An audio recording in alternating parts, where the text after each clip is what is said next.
Inquiry itself is an exploration. Now, if you really are asking the question, inquiry means a question. I mean, the word sounds a little dry, but it's really rich and full. You are asking, and for a moment you don't know the answer. That's the only way you can discover the answer. If you ask a question and you know the answer, you're not really asking a question. You're going through a ritual of asking the question. You're just going through the movements of it. It's not real. And many people live their lives that way. They're not really living a life. They're just going through the movements of it.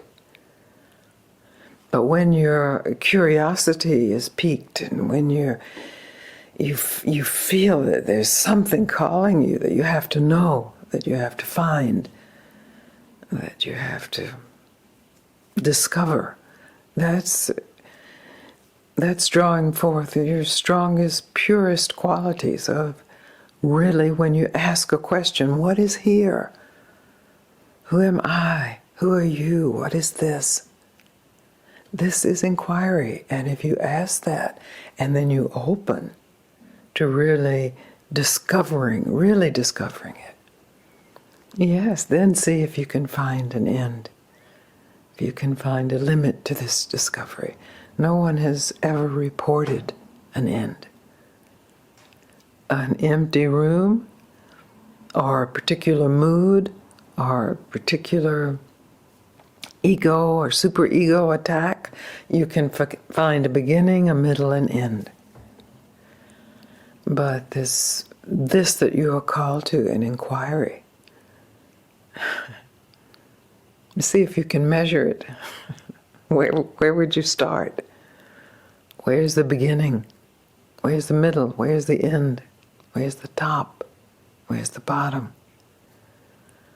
And so our minds are humbled in this, still awake and alert and still curious, but humbled in the way that then they are receiving. So the discovery is not a thrusting forward to make this mine. It's actually a being humbled and discovering. It's love. It's what it is pointed to when the word tantra is used. I understand that tantra is often used just as a sexual workshop, so that you learn to have better sexual relations, which is great. I've got no problem with that. But the true meaning of tantra is this surrender to this universal mystery, the beloved. Maybe you don't know it's the beloved in that moment, but the surrender is what gives rise to the recognition of the results of inquiry. Otherwise, why would we even, what's the point of inquiry?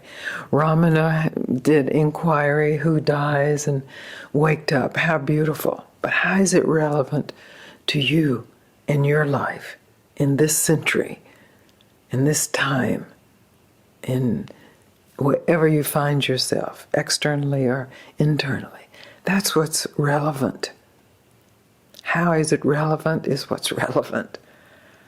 So in your willingness to be curious and to explore, deeply to explore, and to recognize when you are exploring something that is bound by four walls, and when you are exploring something that is bigger than anything can contain. Yes, we're so lucky. It's so poetic how Papaji said, just stop, just be still, don't do anything. And that is actually the same thing as just open, just live, let everything be. In meeting him, this is a great picture. I don't know if you can capture it. This is a great picture of him welcoming somebody into his house. He doesn't have his teeth in this picture, and it somehow makes it even sweeter. You can see Eli and Yamuna back there. But that's, and you can see something in his eyes. He's so happy to meet whoever is there coming in. He has a great secret. He can tell you that secret, but that secret has been told throughout time. You can read it in any scripture of any religion. And then the religion builds an institution around the secret, and the secret becomes, maybe you can get inspired occasionally by singing the secret or praying the secret or twirling the secret, but it becomes something separate from your life. This secret that is so, it's only a secret because it's so here, it's so obvious, it's so present. We spend our time looking in something that's, for something that's hidden or distant or better or less like we are. It's right here. And it's endless. We think we know what's right here. Well, I'm right here, and this is me, this body. Maybe I have memories that go way back, and my ancestors go way back, but that's the limit of me. But that's learned. It's not true knowing. That's what you've learned. That's pseudo-knowledge. True knowing is really this discovery. And then the mind is used in the expression of that. The mind is humbled in the expression of that. And the mind is blissful in the expression of that. That the mind is no longer the leader. It's the follower, the student.